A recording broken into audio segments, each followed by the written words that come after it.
There is no higher calling whatsoever than being ready to suit up, show up, and provide care to people who are sick or injured in an emergency.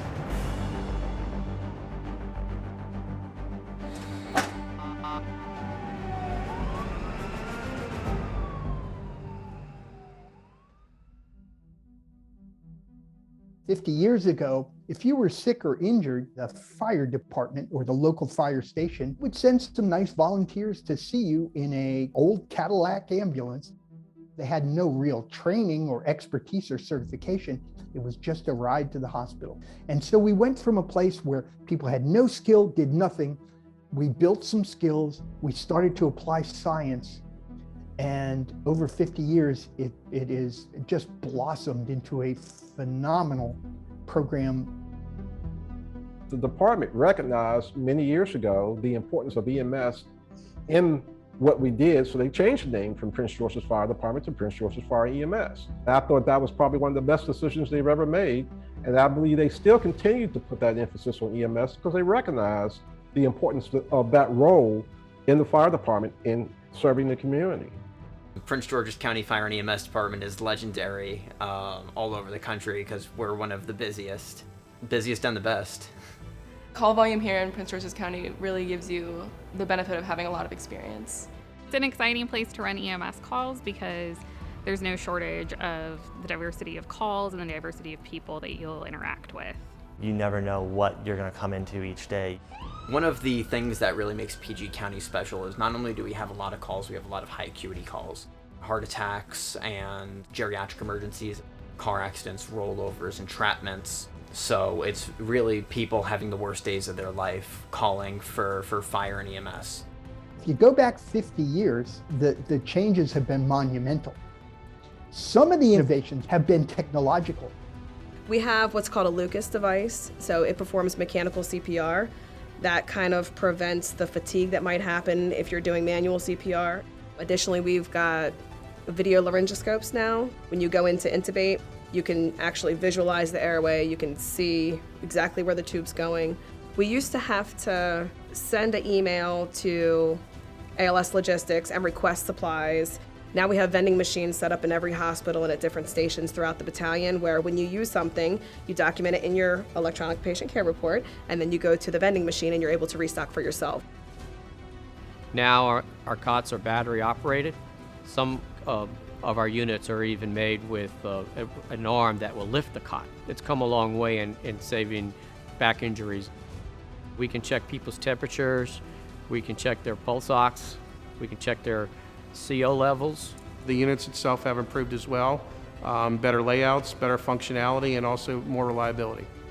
When you look inside of any of the emergency vehicles, let it be an engine or ambulance, you will see a computer up front that gives us real-time information coming back from dispatch as they get it. Medical options that we can provide at a patient's side out in the field is night and day from what it was 50 years ago. When I became an EMT, there were absolutely no drugs that we carried in our EMS toolbox. And now EMTs today have about 8 drugs that they can either administer or assist patients with.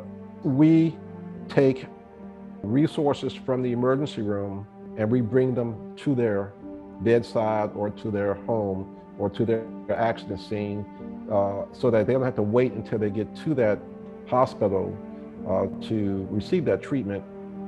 EMTs and paramedics, we go through a lot of school, we take a lot of training, we do a lot of on-the-job training, go through internships, continuing education. The level of training that we do here is really, it's pretty intense. And so once you get all the way through it, you feel pretty prepared. Becoming an EMT is a good stepping stone if you want to be a nurse one day or a doctor. It gives you practice in patient care, and instead of jumping right into someone that needs surgery, you start, with your lower priority patients. It's all of those extra hours that we go through, clinical rotations, training in special skills that we can go and apply in the field now. Things that never would have been imagined back in the 70s and the 80s when EMS was just getting started. A lot of the people involved in EMS are very passionate about what they do, and they want to deliver the best patient care and look for the best patient outcome, no matter whether they're getting paid to do it or volunteering to do it. So 50 years ago, this was a volunteer-centered department. We were relying 100% on our volunteers. Where we are now, I have over 1,000 career employees and a little under 900 volunteers.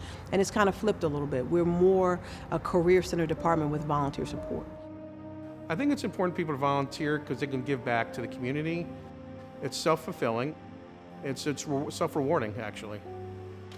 It does give me a sense of personal gratification. I enjoy coming here, getting away.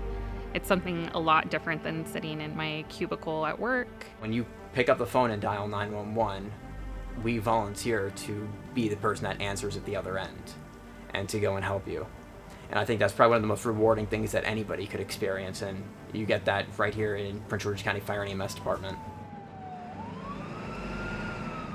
It's more than just getting the experience, it's also the familyhood that we try to foster here, the camaraderie, the support that we provide, that it doesn't matter what call you run and how it affects you, we will check up on you.